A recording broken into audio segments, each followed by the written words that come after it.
আব্দুল কুদ্দুস, যিনি নিজে প্যাডেল রিক্সা চালান। আমরা সেই কারণে বলতে চাই, প্যাডেল রিক্সা এবং অটো রিক্সা উভয়ের প্রতিনিধিত্ব করি আমরা রিক্সা ভ্যান ইজিবাইক শ্রমিক ইউনিয়ন। প্যাডেল রিক্সা এবং অটো রিক্সার মধ্যে কেউ যদি বিভেদ করতে চান, সেই বিভেদ আমরা প্রতিরোধ করব।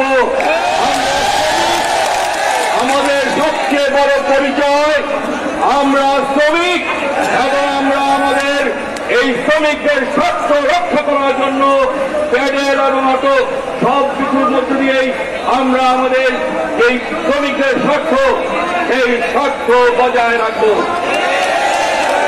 প্রিয় ভাইয়েরা আমার, কোন কোন বোনেরা এখানে আছেন, যারা এসছেন গ্যারেজে যারা কাজ করেন, সেই রকম বোনরা আমাদের আসছেন।